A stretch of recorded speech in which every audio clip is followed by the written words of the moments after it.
Hello, this is homework video report for band and advanced band, and I'll be going over music history video 9. And the first question is, what happened in the 1800s to the 1900s?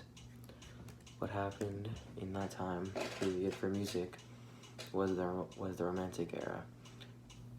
The Romantic era was an artistic, literary, musical, and intellectual movement originating in Europe towards the end of the 18th century, and after that it started to make its way towards the Americas and other places around the world. It's also when the end of Beethoven's career as a musician.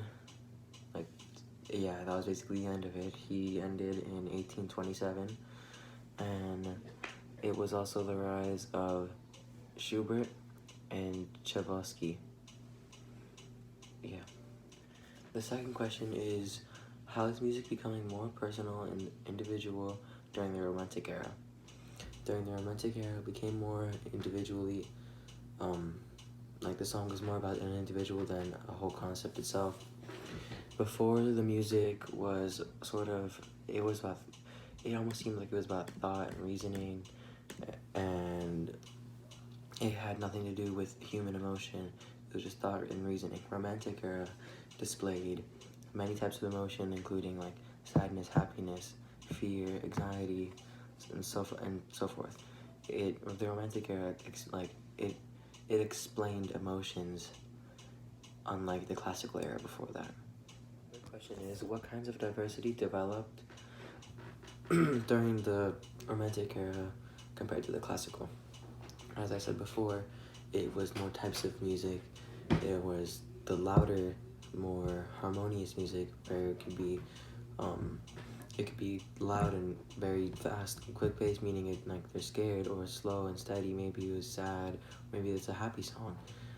And there was just more diversity in the way and types of music that there are. That also brings me into the fourth question: how were harmonious keys and other compositional elements used to emulate emotion of the composer's music?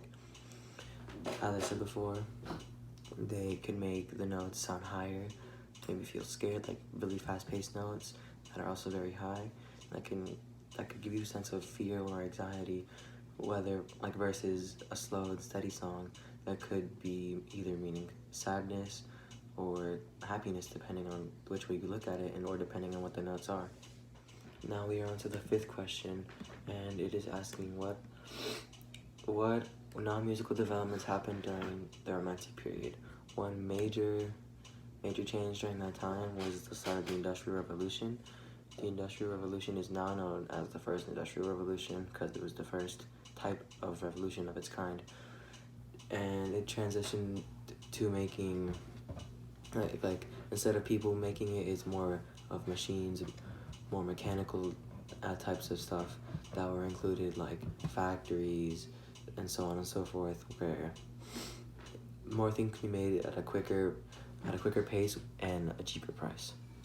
Number 6, it made it more during the Romantic era, it made music more widely available to people. It wasn't just for the rich. It could be for everyone. There was public concerts held. Instead of concerts being held at super high estates, they can be held anywhere, and they made it more affordable to listen and to watch and to go to certain events that were impossible before. Seventh question.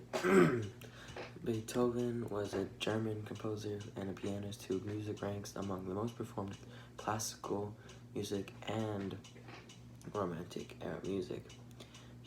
Towards the end of his time, he started to play more romanticized types of music, and Number 8, they were famous because it's almost like the notes were telling you a story. The melody would compose a certain notes, and it would almost sound like it's telling you a story, and they got extremely famous because for that reason.